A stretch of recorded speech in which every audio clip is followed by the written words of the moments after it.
هلو جی السلام علیکم ورحمت الله وبرکاتو. امیر شاه د یوزل بیا تاسو ټول ته خپل چینل ته پراتګ باندې خوش آمدید هرکله. دوستانو هیله لرم چې روغ جوړ به د ژوند د صحت په جامه باندې وپټي. نن سبا چې کوم حالات دی لګ ډسکشن په دې باندې وکړو چې کومه طرز باندې انډیا یو وار شروع کړی دی، یو جګړه شروع کړې ده او کوشش دا کوي چې کومه خپل دغه کوم عوام دي چې کومه میډیا دا دغه چې کومه میس کمیونیکیشن دی یا دغه شان چې کومه د خلک د سنا خبرېږي په کومه طریقې سره، نو هغه سره داسې روان دي چې یو سایکولوژیکل وار روان دی، یو ذهني جګړه روانه ده. په کومه طرز باندې انډیا دروغ وایي، انډیا په کومه طرز باندې خپل خلکو له دوکه ورکوي. سحر راسي تقریبا بلکې د بیګا راسي زه نیوز ته ناست یم او باقاعده پراپرلی د هغې یو چینل زه مانیټر کوم یا چې کومه دی د هغې یو نیوز زه ګورم، یو ارټیکل زه سټډي کوم، نو کومه یقین چې په ما تر د اوسه پورې کاو نو هغه یقین خو راله په خاورو کې میلاو کو، په دې کې څه شک نشته. ځکه چې تر د کراچۍ نه شروع شوي دي او تقریبا راورسېده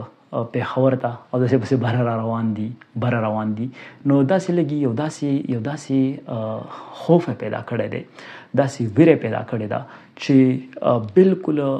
دلته چې کوم حقیقت دی دا بالکل برعکس انتهایی دروغ او تر د هغه جرنالست چې کوم مونږ ډېر اتنټیک ګڼل، مونږ داسې آیډیل هم ګڼل چې دا همیشه دپاره رښتیا وي، هغې د هر یو خبره به مونږ د کار ګڼله او نن مونږ ته دا پته ولګېده چې هغه څومره پروپیګنډا، څومره دروغجن او څومره مکار خلک دی. نو دوستانو راځم خامخا ځینې خبرې په دې کې داسې دي چې دلته مونږ له هم پکار دي چې په هغه اړخ باندې مونږ سوچ وکړو او د دې نه علاوه دغه جګړې دپاره مونږ څومره تیار یو او دا خبره به هم کوو چې آیا دا جګړه زموږ په حق کې بهتره ده که بهتره نه ده. اولنۍ خبره خو دا چې جګړه د هیچ چا په حق کې نه بهتره کېږي. که چېرې جګړه ونښلي، یو جنګ شي، نو نقصان دواړه طرف ته کېږي. د پرون راسې چې کومه نښتې شوي دي د انډیا او د پاکستان ترمنځ یا د هند او پاکستان ترمنځ، نو په هغې کې تاسو دا لیدی شئ، تاسو دا کتی شئ چې پاکستان کې پاکستان سوپر لیګ روانو او په انډیا کې انډین پریمیر لیګ روانو، نو دواړه لیګز چې کومه یو سسپینډ شوی دی او بل کینسل شوی دی. نو داسې د خبرونو داسې د مختلفو قسمه سورسز مطابق چې کومه پاکستان سوپر لیګ دی هغه دوبۍ ته شفت شو او چې کومه انډین پریمیر لیګ دی هغه سسپینډ شو. نو دا چې کومه دی ولې دا نقصان اخر چاته میلاو شو؟ دا د غزي د عوامو دپاره انټرټینمنټ و دغه شان د دې اثر چې کومه دی ډیفینټلی موږ دا ویلی شو چې د ملک په معاش باندې چې په کومه طرز باندې هغو دا لیګز ارینج کړي وو، څومره خرچه پې کړې وه، دغه شان کېږي به هم، دې کې څه شک نشته چې دا به نه منې کېږي، خو البته یو خوف یې پیدا کړی دی او په دې کې میډیا چې کومه د ټولو نه غټ کردار دا ادا کوي. یاد وساتئ چې که چېرې د پاکستان میډیا مونږ وګورو نو پاکستان میډیا په نسبت د انډیا ډېر زبردست طریقې سره او ډېر په آرام سره هغو ټیک دا دروغ وایي، په دې کې څه شک نشته، خلک چې کومه مسګایډ کوي. خو انډیا چې کوم میډیا ده نو هغه تقریبا 100% زیات فیک ده، دروغجنه ده د پاکستاني میډیا په نسبت باندې.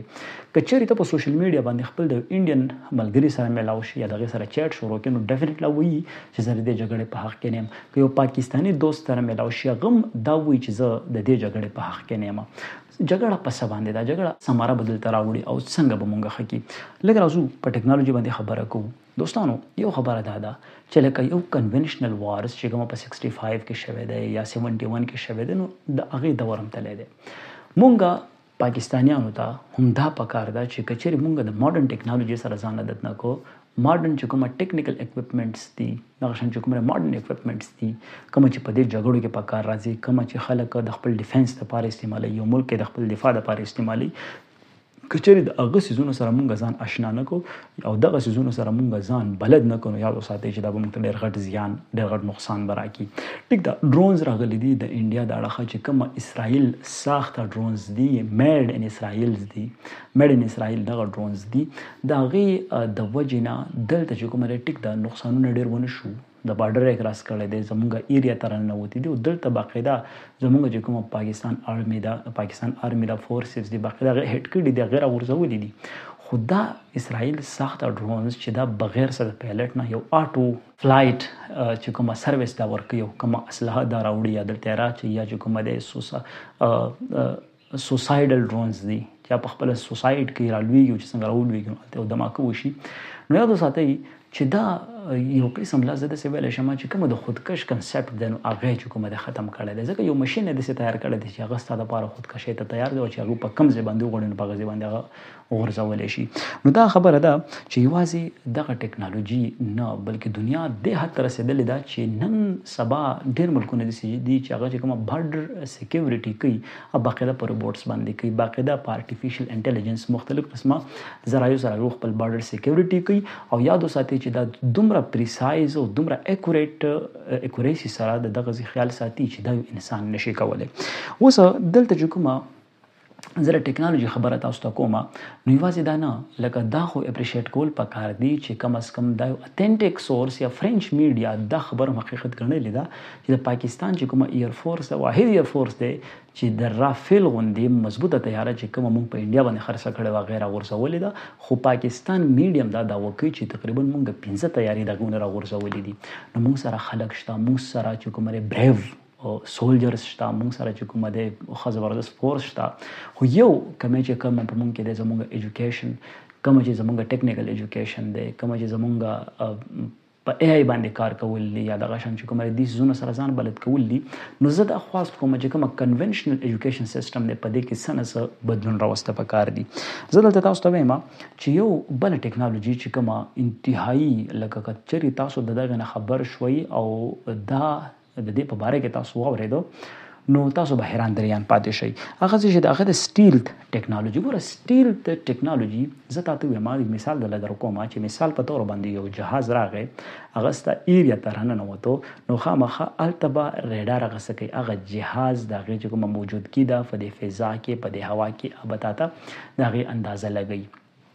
خو آیا داسې جهاز شته چې هغه دغه ریډار سیګنلز چې کومه دا ډسپرس کوي د اخوا دې خوا ولي او د ریفلیکشن نه پس دا واپس چې کومه د ریډار ته نه راځي؟ نو دا کومه ټیکنالوژي چې دا سټیلت ټیکنالوژي ده، یعنی داسې جهازونه شته، داسې جهازونه تیار کړی شوي دي په هغې باندې داسې خول یا داسې رنګ یا داسې فردې چړاو کړی شوي دي چې د هغې د وجې نه دغه ریډار چې کومه سیګنلز دي افټر ریفلیکشن دا واپس ریډار ته نه رارسي. نو دلته که چیرې موږ خپل سیکیورټي ته بیا وګورو نو سیکیورټي ته هم داسې اندازه نه کیږي چې آیا په دې فضا کې په دې خلا کې دشمن جهاز موجود دی که نه دی موجود. نو دغه اصل کې څه شی ده، دا سټیلت ټیکنالوژي ده. لکه یو جهاز به راځي به ستا جاسوسي کوي، یو ډرون به راځي به ستا جاسوسي کوي او تا کې به دا اهلیت نه وي، تا کې به دا قابلیت نه وي چې ته د دغه ډرون یا د دغه جهاز چې کومه موجودګي ده په دې فضا کې دا تا ته معلومه شي. دا اصل کې کومه ټیکنالوژي ده، دا سټیلت ټیکنالوژي ده. اوس دلته مونږ په فزیکس کې څه وایو، لکه مونږ په فزیکس کې دا وایو چې مثال په طور باندې زه چې کوم په خپل سټوډیو کې ناست یم په دې ټایم کې نو دلته فردي دي کرټنز، اوکې دلته چې کومه فرنیچر دی نو زما اواز ابزورب کیږي، خبره باندې پوه شئ که نه؟ دا شان پورس سرفیس تاسو ویلی دی، کنکیو یا چې کومه کنورجنګ سرفیس دی تاسو هغه ویلی دی، تاسو جاګډ سرفیسز ویلی دي، ټیک ده که نه؟ دغه شانه یارانو دغه چې کومه اکاسټکس کومه رولز دي نو یاد وساتئ په دغه جهازونو کې دا استعمال شوي دي. اوس یوازې دا نه، تاسو په اکاسټکس کې دا هم ویلي دي چې یاره مثال په طور باندې که ته یو سټوډیو ډیزاین کې یا ته یو ماسک یو مسجد ډیزاین کې نو ډیفینټلی هغه به د اکاسټکس په رولز باندې ته ډیزاین کې نو هغه جهاز چې کومه په داسې شیپ باندې ډیزاین شوی چې کومه سیګنل هغې ته رسي د ریډار نه نو ریفلیکټ کېږي واپس ریډار هغه چې کومه د ریفلیکشن نه پس هغه ریډار ته نشي رارسېدی، هغه بل طرف ته ډسپرس کېږي. نو خامخا چې بل اړخ ته ډسپرس کېږي نو د جهاز د موجودۍ اندازه په دې فضا کې ډیفینټلی تا ته نشي لګېدی. نو دا کومه ټیکنالوژي ده د اصل کې د سټیلت ټیکنالوژي او د دې بهترین مثال چې کومه دی که چېرې تاسو ګورئ F-22 ریپټر چې کومه دی دغه شان F-35 لایټنینګ 2 دا داسې جیټس دي چې دا باقاعده په دې سټیلت ټیکنالوژي باندې کار کوي، دې ته سټیلت جیټس هم وایي. د ټول نه غټ سوال دلته ځان نه کول پکار دی د پاکستاني په طرز باندې چې آیا د دې ټیکنالوژۍ په دې ټیکنالوژي باندې اوورکم کولو دپاره آیا موږ سره څه سلوشن د دې شته که نه؟ ډیفینټلی ایوری پرابلم هیو سم سلوشن، د هر مسلې سره څه حل په دې کې څه شک نشته. نو خامخا د سټیلت ټیکنالوژي باندې چې کومه جهازونه کار کوي یا کومه جهازونه دا فالو کوي نو یاد وساتئ چې د دې د موجودګۍ اندازې دپاره سپیشل ټایپس اف ریډارز به ته جوړئ سپیشل قسم ریډارز به ته جوړي. دغه سپیشل قسم ریډارز چې کوم دي لو فریکوینسي ریډارز هم وي او دغه لو فریکوینسي ریډارز چې کوم په هوا کې د داسې سيزونو موجودګي چې کوم سټیل ټیکنالوژي دا یا د سیجټس دي چې په دې ټیکنالوژي باندې کار کوي کچره دا په د هوا کې موجودي نو دغه پریزنس یعنی دغه موجودګي په سنسه طریقې سره هغه تاسو ته درکې. سیمپل تا ویل شو چې کوم کنونشنل ریډارز دي دغه په نسبت د لو فریکوینسي ریډارز دا ته اکورټ او پریسایز لوکیشن د یو سیس خودلې شي. د دې یو اسان چې کوم مثال لغه ز تاسو له درکول غواړم چې کوم تاریخ تاسو ته وایي چې په 1999 کې چې کوم سریبین فورسز دي F117 نایټ هاک یو جټ چې کوم په سټیلث ټیکنالوژي یا سټیلث جټ ورته ویل شي د غیر غورځول چې د دغه نه د خبره بالکل واضحه شوه چې سټیلث جټس یا هغه سيزونه هغه مټیریل هغه اکوپمنټس یا هغه اسلحه چې کوم په سټیلث ټیکنالوژي باندې کار کوي دغه ډیټیکشن یا دغه اندازه لګول هم ممکنه ده. ان مثال لکه تاسو په نن سبا دنیا کې وګورئ نو مختلف قسمه ملکونه هم په سټیل ټیکنالوژي باندې کار کوي او باقاعده دغه شان جټس یا دغه شان فایټرز چې کومه تیاری دي دغه سره شته. لکه تاسو د یونایټډ سټیټس اف امریکا مثال والی دغه سره F-22 ریپټر دی چې کومه په سټیل ټیکنالوژي باندې کار کوي. دغه شان F-35 لایټنینګ 2 دام چې کومه یو اس سره ور سره دی. دغه شان د چاینا سره دغه شان جټس شته نه سره دی چینګدو J-20 دام چې کومه دی یو سټیلث جټ دی. د رشیا سره SU-57 دی. نو یاد وساتئ چې هر ملک کوشش دا کوي چې خپل دفاع د مضبوط تر کړي د خنه خکی. ټول غټ سوال چې کوم زموږ په ذهنونو کې راپورته کیږي چې آیا د دې ټیکنالوژي فیوچر به سي. نو یاد وساتئ که تاسو د چاینا مثال والي تاسو د رشیا مثال والي تاسو سپیشلی د USA مثال والي نو یاران باغ په دې کې کوشش دا کوي چې مخکې لاړ شي د یو بل نه مخکې شي. لکه یونایټډ سټیټس اف امریکا او چاینا چې کومه ده په 6th جنریشن